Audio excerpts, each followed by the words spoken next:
when, as my book highlights, those first couple of years, there was major concern that this franchise would fold. It wouldn't make it. They weren't drawing anybody. Nick Maletti bought it, but really had no money. He was a classic other people's money guy. And so to see them come and move into the new building at RIchfield and then make the playoffs, that's why people now they get, well, what's the miracle? They won one round of the playoffs and that. The miracle is that they were still there. That building got built out in RIchfield, and they were out of that rickety old arena downtown.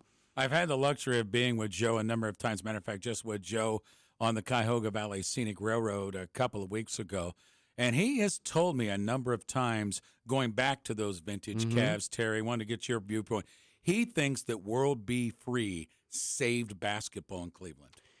He really did in a lot of ways. I mean, it was a combination of Gordon Gunn bought the franchise from Ted Stepien. At that point, Ted Stepien had ruined everything.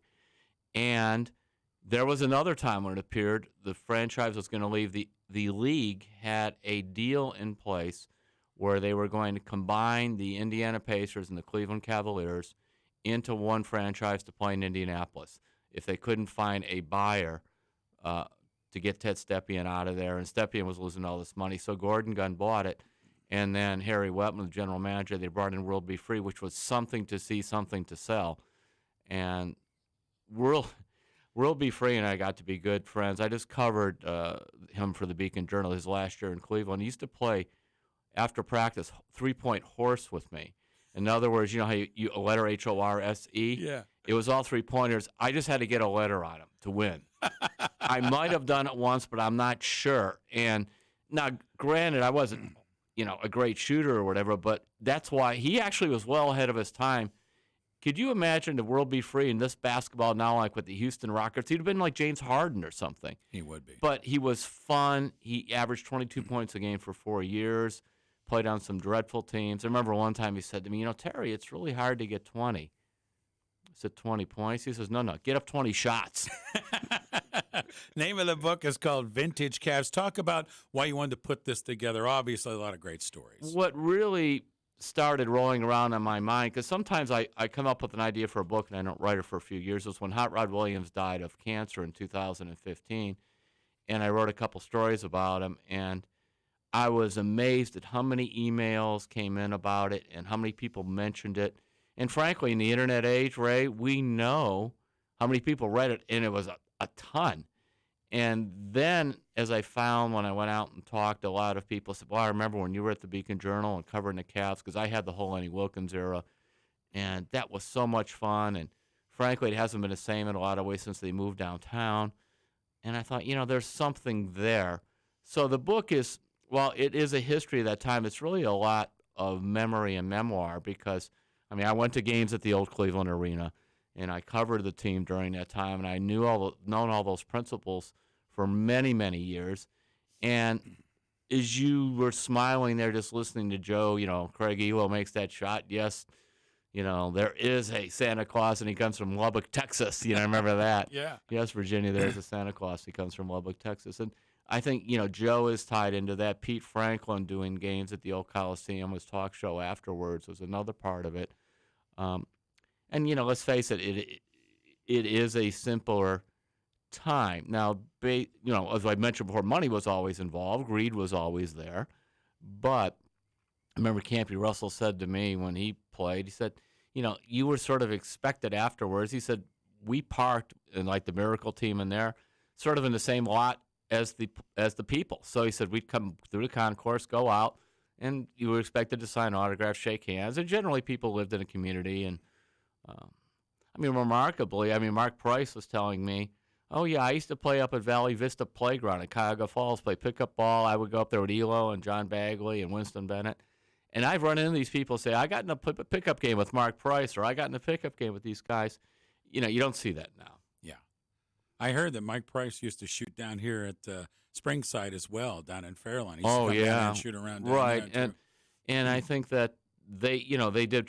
Price was very involved at the chapel downtown Akron, and a number of the other players went there. Hot Rod lived out in Copley. Hot Rod built a basketball court in his yard, had the kids over a lot. It's funny, of course, to me being 64, it doesn't seem that long ago. But in the rear,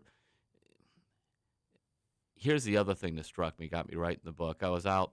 I like to hike through Cuyahoga Valley or whatever, but I hadn't really been by where the Coliseum was for a while. Went out there. There's just a field. Yeah. It's really strange. And I was thinking, it was like this wonderful arena rose up out of this field next to the guy who owned the sheep. And now it's back almost like dust to dust. And I was talking about this with Mark Price, and he said, I went out there, and it's almost like it never happened. He went and looked at it recently, a year or two ago. I said, yeah, but it did. And I'll tell you, that was a better place to watch a game than the Q downtown for the average fan. I agree with you 100%. Terry Pluto's in studio, his new book, Vintage Cavaliers. He's going to be doing book signings coming up November 17th. That's this coming Sunday at the Leonard Owl. That's in Hudson between 3 and 4 o'clock in the afternoon. And also next week, next Thursday, Barnes & Noble right down the street here in Fairlawn. And that will be between 7 and 8 p.m. Vintage Cavaliers, Terry Pluto's new book, a warm look back to the Cavaliers of the Cleveland Arena and the RIchfield Coliseum. Joe told me if Jim Jones doesn't break a foot, we win an NBA title. Yes, of course, they all say that. So will Do Bill you agree? Sure, Bill Fitch will tell you that, too. They seem to be destined for that, just like they end up being cursed. And then in terms of shameless shilling, actually, I left a bunch of signed copies of the book right now at the Barnes & Noble down in Fairlawn. You can go in there and get them, if not ask for it, because I'll tell you, I signed over 100, so they should have some over there before that book signing on the 21st. I think they would have.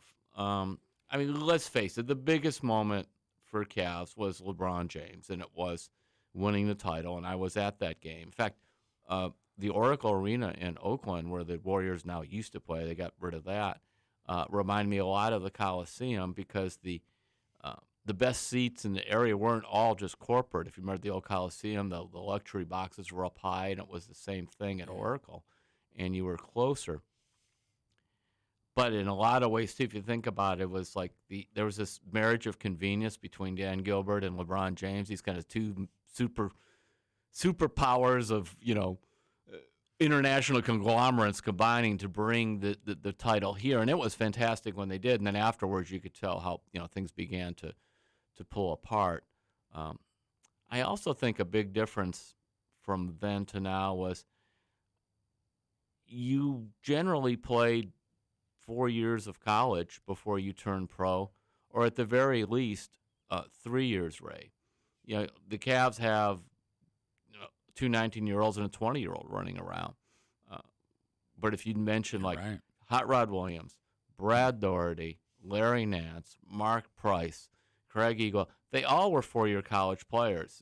Same thing. I think Jim Jones came out a year early to go to the ABA. He left Marquette. But Campy Russell, all those guys. So they at least played 3 years, if not 4. And that is a huge advantage. You'd rather coach a 21 or 22-year-old than an 18-year-old.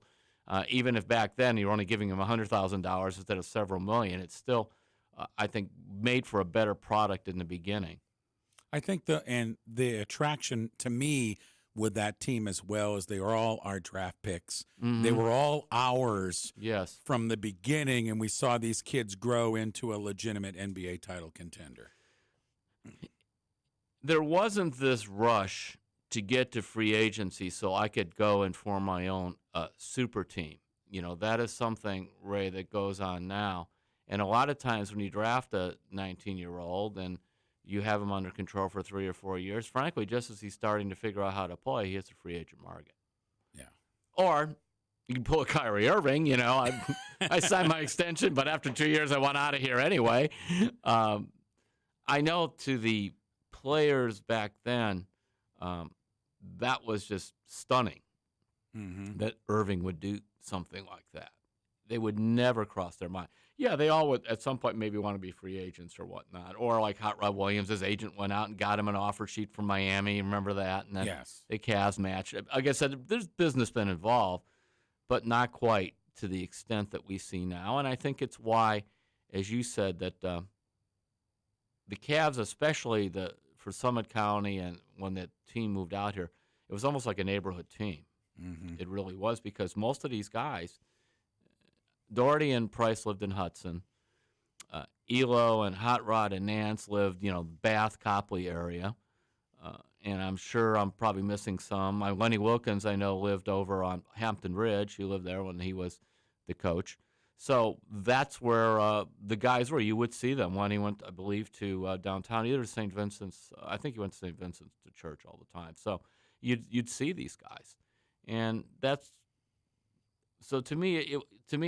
This is not a let's look under the carpet for every piece of dirt book. This is more of a nostalgic feeling, that came from that time. And that's what I wanted you to do. I want you to feel it. Yeah, I can't wait to read it. Vintage Cavaliers, Terry Pluto's latest book, just out this week. And again, Sunday afternoon, 3 to 4, he'll be in Hudson at the Learned Owl. Next Thursday, Barnes & Noble in Fair Lawn, 7, 8 o'clock. Couple more questions, do you mind? Sure. Browns. I've been Okay. somewhat critical. I don't think I'm the only one on Freddie Kitchens with the Browns. We did get the win last week. Mm-hmm. It seems, again, from my perspective, there's a lot of mess going on with the Browns. How are you looking at Freddie and directing the Browns right now? Wrote a column about a week ago. This is before they beat Buffalo. It's hard to defend him because the type of mistakes that were made, was clearly inexperienced, the coach looking overwhelmed. And then be curious to see how this plays out. Because when a coach, especially a rookie coach who really has no, goodwill in the bank, be it with the fans or the players in terms of winning, Mm-hmm. when that coach is being criticized both locally and nationally, players are like, well, they'll say I'm looking in the mirror, but really they're thinking, they want to blame that guy. Yeah, they're right. The coach stinks. That's our problem. So that sometimes gives you a real escape hatch. One of the reasons I remember David Griffin told me that he fired David Blatt the second year was there was so much criticism of David Blatt, who even at the time had the Cavs with the best record in the NBA, that he said, I wanted to take the excuse away. He goes, now they can't say, well, it's David Blatt's fault. They want Tyronn Lue, fine, you got Tyronn Lue, go win a title, and it turned out they did. Maybe they would have with Blatt, we don't know. But now this is not about firing Freddie, right now, but he's going to have to really have a strong finish to keep his job because, Ray, the reason he got it was the development of Baker Mayfield and the offense. And Baker's played better lately, but that was the first time he threw 2 touchdowns in a game all season. And once again, the offense, I think only twice this year, has scored more than 20 points. I mean, that is, in the modern NFL, you're in trouble with that. Yeah.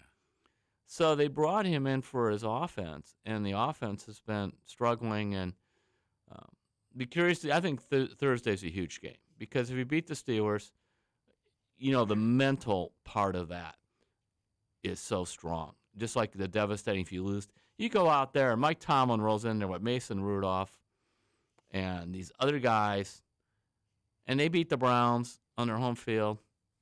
Really? I mean, really? It's like that. But you're playing, Browns fans, it's hard for them, but in the back of their mind, they go, the Steelers is who you want to be. Mm-hmm. You're right. You want to be the team. Last year, I was thinking about the Steelers weren't that good last year. Remember all the junk going on, Antonio Brown or whatever. You know what their record was last year? 9-6-1. Yeah, on a bad year. A bad year. And we'll take it. Yeah. In other words, in a bad year, you're like that. In a cataclysmic year with your quarterback getting hurt or whatever, you lose your first 3 games. Next thing you know, you're 5-4, and you're playing for the playoffs. Mm-hmm. Big game coming up Thursday night, 8 o'clock right here at WAK. By the way, I loved your piece on the 58-year-old rookie there a couple of weeks ago on Alcorn. Well done. All right. Well, thank you so much. Hey, thanks for coming in. Vintage Cavs, Terry Pluto's new book again. He's out Sunday afternoon at the Learned Owl in Hudson, 3 to 4, signing copies, and also Barnes & Noble right down the street in Fair Lawn, 7 to 8 next Thursday, November 21st. Thanks for coming. Yeah, that's right. And they've got those books right now, right? So you're going to go buy at least 10 of them down at that Barnes & Noble. They're pre-signed just for you. Sounds good to me. Thanks, Terry. Thanks, Ray. There you go. Award-winning writer Terry Pluto in our studio this morning. 27 minutes after 9 o'clock, WAKR. At Integrated Wealth Management, our goal is to design a well-crafted plan to give you a clear roadmap to retirement. Hi, this is Ben Grosco of Integrated Wealth Management.